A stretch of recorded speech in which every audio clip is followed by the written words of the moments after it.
Morning children, online class 7 subject Hindi पाठ 20 रेशम की कहानी। तो आइए हम लोग क्या करेंगे, रेशम की आज कहानी पढ़ते हैं। तो देखिए हमारे बुक में ये कैसी स्टोरी दी गई है, चलिए हम लोग पढ़ते हैं इसे। रेशम के धागों की खोज शुरू में चीन में की गई। इस संबंध में अनेक लोक कथाएं प्रचलित हैं। बहुत समय पहले की बात है, चीन के एक गांव में एक लड़की रहती थी। वह बहुत ही सुंदर थी। चीन के सम्राट ने जब उसे देखा तो उस पर मोहित हो गया और उसे अपनी रानी बना लिया। नई रानी को महल का जीवन बिल्कुल भी अच्छा नहीं लगता था।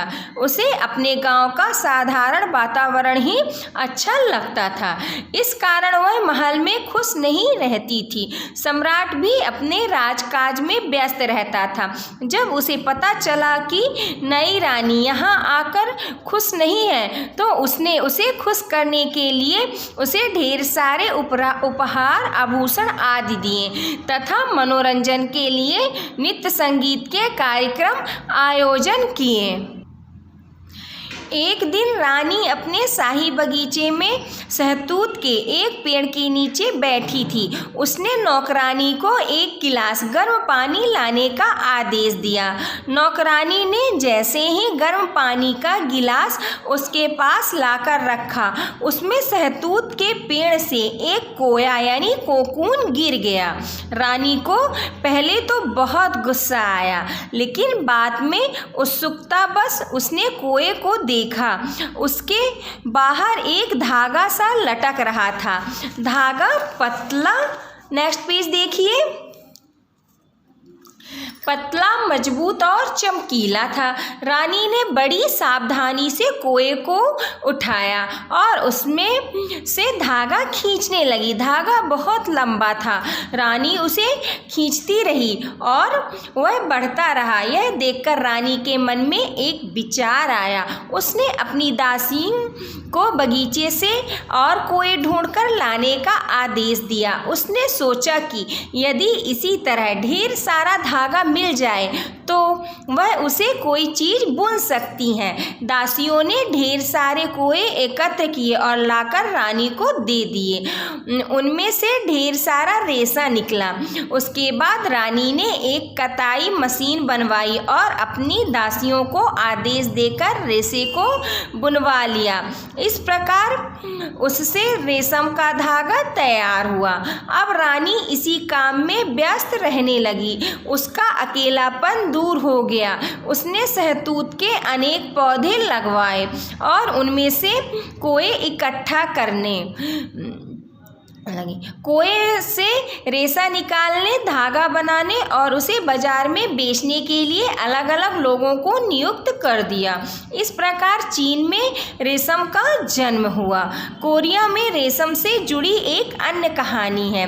बहुत पहले की बात है। कोरिया में एक वृद्ध दंपति रहते थे। उनकी एक बेटी थी जो बहुत सुंदर थी। इकलौती संतान होने के कारण बूढ़े माँ बाप अपनी बेटी को बहुत लाड प्यार से रखते थे। जब वह छोटी थी तो माँ बाप ने उसे घोड़े का एक बच्चा लाकर दिया था। लड़की उसी के साथ खेला करती थी। धीरे धीरे उसे घोड़े के बच्चे से इतना लगाव हो गया कि उसके बिना वह रह ही नहीं पाती थी। वह हमेशा कहा करती थी, जब मैं बड़ी हो जाऊंगी तो इसी के साथ शादी करूंगी। इस पर दोनों माँ बाप हंस पड़ते थे। समय बीतता गया, लड़की बड़ी हो गई। अब माँ बाप को उसके विवाह की चिंता होने लगी। उन्होंने लड़की के लिए कई अच्छे वर ढूंढे, लेकिन लड़की ने इनकार कर दिया। वह घोड़े के साथ विवाह करने की जिद कर रही थी।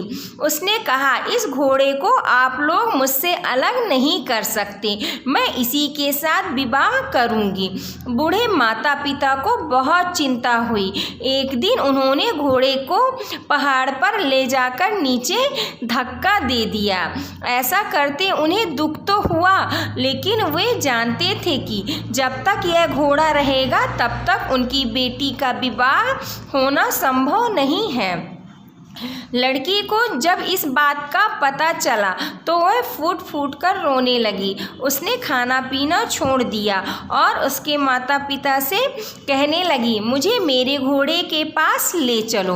बेटी की जिद के सामने माँ बाप को झुकना पड़ा। वे उसे पहाड़ के ऊपर ले गए और सब कुछ सही सही बता दिया। लड़की ने तुरंत पहाड़ की चोटी से छलांग लगा दी। यह देखकर बूढ़े माँ बाप रोने लगे। वे रात भर वहीं इस आशा में बैठे रहे कि क्या पता उनकी बेटी जीवित लौट आए। धीरे धीरे सुबह हो गई।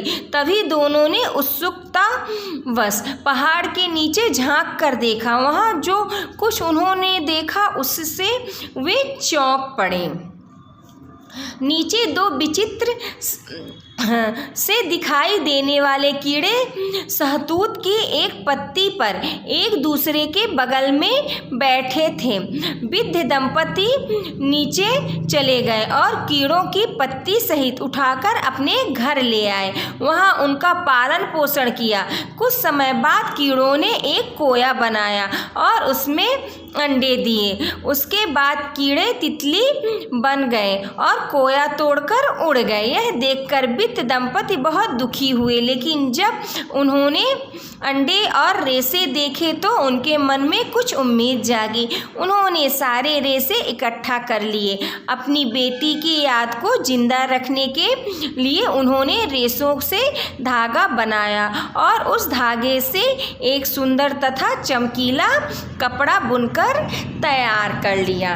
तो ये आपकी क्या थी, कहानी थी किसके बारे में, आपके रेशम के बारे में। तो हम लोग तो ये जानते हैं कि कपड़ा किससे बनता है, आपके कपास से बनता है, लेकिन एक रेशम का कीड़ा भी होता है जिससे क्या होता है, कोकून निकलता है। तो इसके बारे में आपने ये आज 2 न्यू कहानी पढ़ी है। आप लोगों को ये कहानी कैसे लगी आप हमें ज़रूर बताइएगा और इसे आप फिर से एक बार रिवीजन करके पढ़िएगा। तो आपका ये लेसन यही ख़त्म हुआ। Thank you.